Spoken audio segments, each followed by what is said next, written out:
Hello friends, आपका Z solve paper में स्वागत करते हैं। दोस्तों, आज हम राजनीतिक सिद्धांत के तहत जो टॉपिक लेके आए हैं वो राज्य की उत्पत्ति के सिद्धांत है। जैसा कि आपके सिलेबस में है, टीईटी नागरिक शास्त्र के सिलेबस में डायरेक्टली लिखा हुआ है कि राज्य की उत्पत्ति के विभिन्न सिद्धांत। तो इस तरीके से क्वेश्चन इसमें ज़रूर आता है। राज्य की उत्पत्ति के सिद्धांत अलग अलग हैं, अलग अलग कैटेगराइज किया गया है, मैं आपको बताऊँगा। जिसमें से दैवी सिद्धांत है, परिवार सिद्धांत हैं, बल सिद्धांत हैं, सामाजिक समझौते का सिद्धांत है, मार्क्सवादी सिद्धांत है और ऐतिहासिक या विकासवादी सिद्धांत है।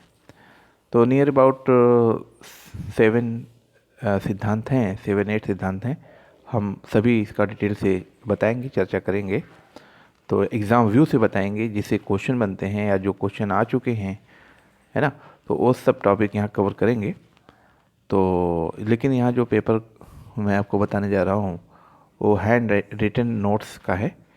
मैंने इसको हाथ से लिखा हुआ है। राइटिंग में थोड़ी सी कन्फ्यूज़न होगी, लेकिन मैं यहाँ एक्सप्लेन करूँगा तो क्लियर कर दूँगा। क्योंकि राइटिंग उतनी अच्छी यहाँ पर नहीं है, क्योंकि राइटिंग बनाने में टाइम जाता है और टाइप करने में भी टाइम जाता है, इसलिए हम इसको टाइप करना उचित नहीं समझे, क्योंकि टाइम बहुत ज़्यादा निकल जाता है। तो मैं उम्मीद करता हूँ कि आप लोग तो पढ़ ही सकते हैं, या ऐसी राइटिंग है कि पढ़ने में कोई प्रॉब्लम ऐसी नहीं आएगी, और जो भी होगी मैं इसको यहाँ पर क्लियर कर दूँगा। लेकिन याद रहे कि मैं जो भी बता रहा हूँ टोटल एग्ज़ाम व्यू से बता रहा हूँ। तो मैं ये कहूँगा कि आप ज़्यादा से ज़्यादा पढ़ें और मेरे वीडियो को शेयर करें, क्योंकि आप लोग अपने तक पढ़ते तो हैं लेकिन शेयर किसी वजह से नहीं कर पाते हैं। तो आप सब लोग से मेरा निवेदन है, रिक्वेस्ट है कि आप लोग मेरे वीडियो को ज़्यादा से ज़्यादा शेयर करें, सब्सक्राइब करें, लाइक करें, शेयर करें, बहुत ज़रूरी है। अगर ऐसा आप करते हैं तो मेरा उत्साह बढ़ेगा। अदरवाइज़ मैं एक तरीके से निराशा की तरफ जाऊंगा कि मेरा वीडियो आप लोगों को पसंद नहीं आया। मुझे फीडबैक मिलना चाहिए, तो इसलिए मैं आपसे रिक्वेस्ट कर रहा हूँ कि आप मेरे वीडियो को ज़्यादा से ज़्यादा शेयर करें, ज़्यादा से ज़्यादा सब्सक्राइब करें। जितना सब्सक्राइब होगा उतना ही मुझे अपने आप को, हमारे अंदर से हमारे हार्ट के अंतरात्मा, यानी कि जो बॉटम यानी कोर जो कह सकते हैं, वहाँ से खुशी मिलेगी। और एक बात और बताना चाहते हैं कि ये राजनीतिक सिद्धांत के साथ साथ हम आपको कॉन्स्टिट्यूशन के बारे में, यानी पॉलिटिकल सिस्टम के बारे में जो आपका सिलेबस है उसको भी बताएंगे। जो इंडियन पॉलिटिक्स है, जो इंडियन कॉन्स्टिट्यूशन, जो इंडियन पॉलिटिक्स से क्वेश्चन बनते हैं, तो उसकी भी साथ साथ वीडियो देते रहेंगे। आप उसको भी देखिएगा, ठीक है, कमेंट करिएगा। तो आइए शुरू करते हैं। पहला है राज्य की उत्पत्ति के सिद्धांत में दैवी सिद्धांत। तो दैवी सिद्धांत में, राज्य की उत्पत्ति के दैवी सिद्धांत में निम्नलिखित पॉइंट आते हैं। यह राज्य की उत्पत्ति का सबसे प्राचीन सिद्धांत है, ठीक है। यह राज्य की उत्पत्ति के सिद्धांत में सबसे प्राचीन सिद्धांत है, ये आपको जानना चाहिए। देखिए, और ये प्राचीन सिद्धांत है। राज्य की जो रचना ईश्वर द्वारा की गई है, इसके हिसाब से, यानी कि दैवी सिद्धांत ये कहता है कि राज्य की जो रचना है वो ईश्वर ने किया है। राज्य एक दैवी संस्था है, ये कहता है।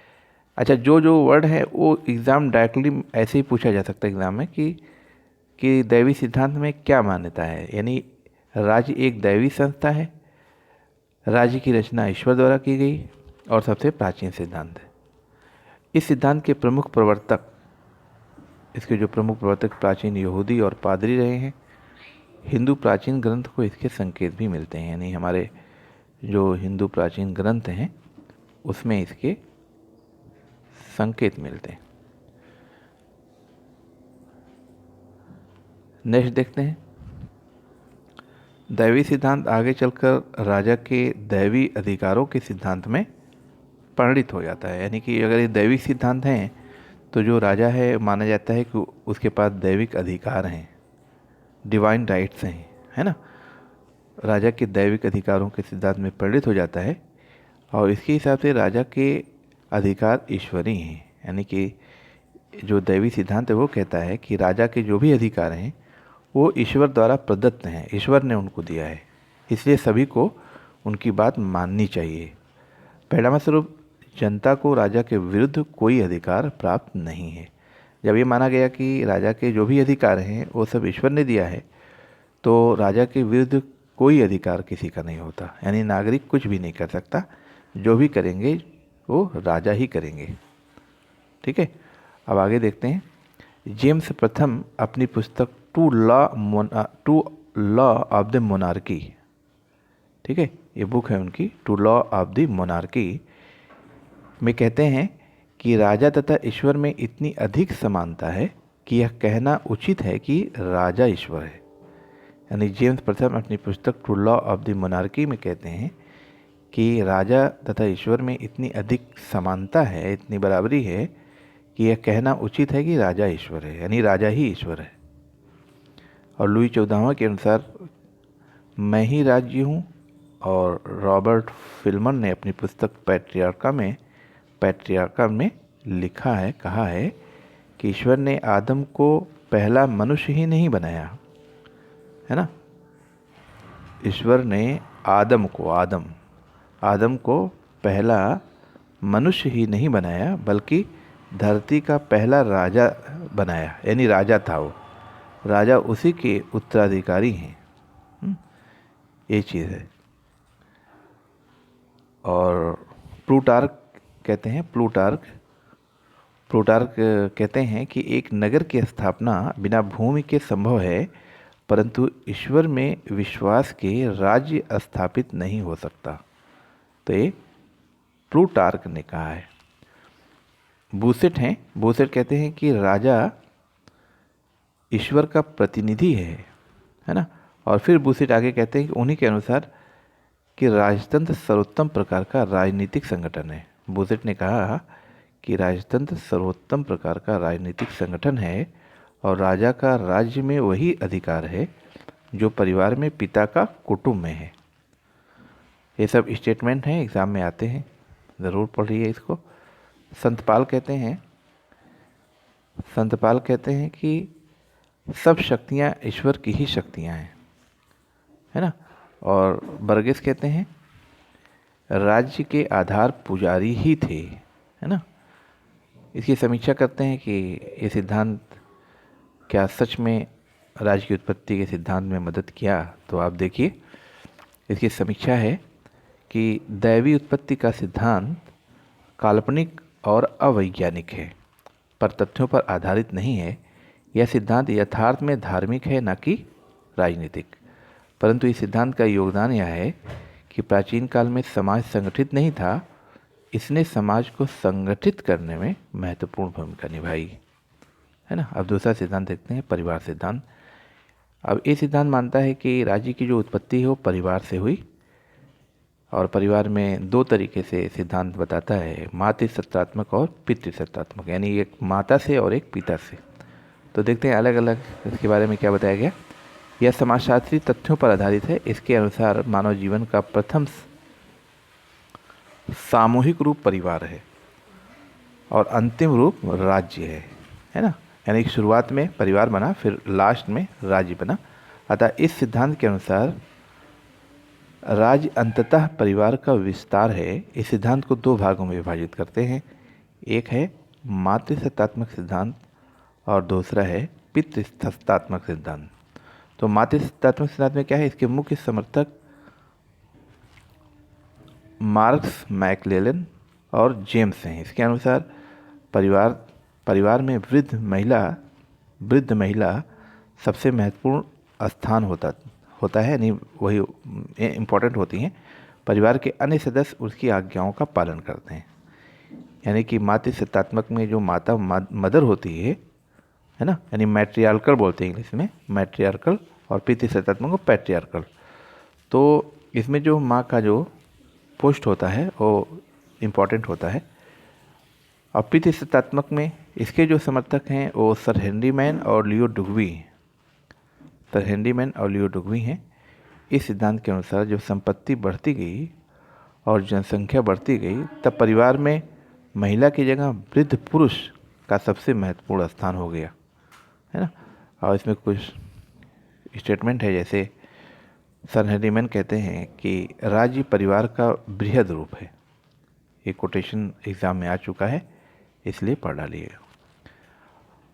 यह सिद्धांत भी राज्य की उत्पत्ति सिद्ध करने में असमर्थ रहा, क्योंकि यह राजनीतिक कम सामाजिक अधिक है। राज्य की उत्पत्ति में केवल परिवार यानी फैमिली ने ही रोल अदा नहीं किया, बल्कि कई अन्य कारकों ने अपनी अपनी भूमिका निभाई, तो ये असफल रहा। अब बल सिद्धांत देखते हैं। ये मानता है कि बल से हुई, ताकत से हुई, पावर से हुई।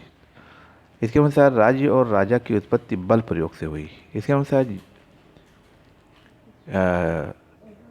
जिस व्यक्ति ने अपनी अजेय शक्ति से दूसरों को पराधीन बनाया, वही इस धरती का पहला राजा था, है ना। तो इसमें जो मैकियावेली कहते हैं, मैकियावेली ने क्या कहा? मैकियावेली ने राज्य की अस्तित्व में शक्ति को प्रमुख आधार मानता है, यानी ये शक्ति को इम्पोर्टेंस देता है कि यानी राज्य की जो उत्पत्ति हुई वो शक्ति से हुई, है ना। इसमें आप इतना जानिए कि शक्ति इसको मेन मानता है। डेविड ह्यूम ये भी कहते हैं कि राज्य की उत्पत्ति युद्ध से हुई, है ना, राज्य की उत्पत्ति युद्ध से हुई। और जर्मनी के जो एक विचारक हैं उनका नाम है वॉल्टेयर, है ना। वॉल्टेयर कहते हैं कि प्रथम राजा एक भाग्यशाली योद्धा था, और जर्मनी विचारक तीत्स्के इसके हिसाब से राज्य शक्ति का ही मूर्त स्वरूप है ना। अब इस सिद्धांत को थोड़ा सा एनालिसिस करते हैं। इस सिद्धांत के अन्य प्रवर्तक हैं Nietzsche, George Sorel, Oppenheimer, Hitler, Mussolini इत्यादि। लेकिन शक्ति सिद्धांत में राज्य की उत्पत्ति सिद्ध करने में असफल रहा है। शक्ति में राज्य की उत्पत्ति में एक महत्वपूर्ण कारक था, इम्पोर्टेंट तो है, शक्ति राज्य की उत्पत्ति में एक महत्वपूर्ण कारक था, किंतु केवल बल के कारण ही राज्य की उत्पत्ति हुई, ऐसा मानना असंभव है ना। तो इस तरीके से कुछ सिद्धांत मैंने इम्पोर्टेंट तो बताए हैं, लेकिन सबसे इम्पोर्टेंट सिद्धांत जो है इसमें सामाजिक समझौते का सिद्धांत आता है। इसके 3 इम्पोर्टेंट थिंकर हैं, हॉब्स, लॉक, रूसो, है ना। तीनों का अलग अलग अपना तर्क है कि राज्य की उत्पत्ति आपस में लोग कॉन्टेक्ट करके बनाए, लेकिन अलग अलग कॉन्टेक्ट होता है, अलग अलग समझौता होता है, लॉक का, हॉब्स का, रूसो का। सबके स्टेटमेंट, सबकी विचारधाराएं, इसमें से कहीं से पूछते एग्ज़ाम में सबसे ज़्यादा क्वेश्चन सामाजिक समझौते के सिद्धांत से आता है, और ये लॉन्ग है, मैं इसके कई वीडियो बनाऊंगा, तब जाके सामाजिक समझौते सिद्धांत कवर होगा। आप हमारे वीडियो को लगातार देखते रहिए और इसे लाभ उठाते रहिए। उसका PDF मैं Telegram channel that is solve paper में दे दूंगा, आप उसको वहाँ से पढ़ते रहिए। और मेरे चैनल को आप लोग सब्सक्राइब करें, लाइक करें, शेयर करें, और मेरे इस टेलीग्राम चैनल को भी ज्वाइन करें। आप डिस्क्रिप्शन में लिंक को क्लिक करेंगे तो आप टेलीग्राम में जा सकते हैं, और डायरेक्टली भी टेलीग्राम में सर्च करके ZS सॉल्व पेपर से आप ज्वाइन हो सकते हैं। आपका मेरा वीडियो लास्ट तक देखने के लिए बहुत बहुत धन्यवाद। मिलते हैं नेक्स्ट वीडियो में। थैंक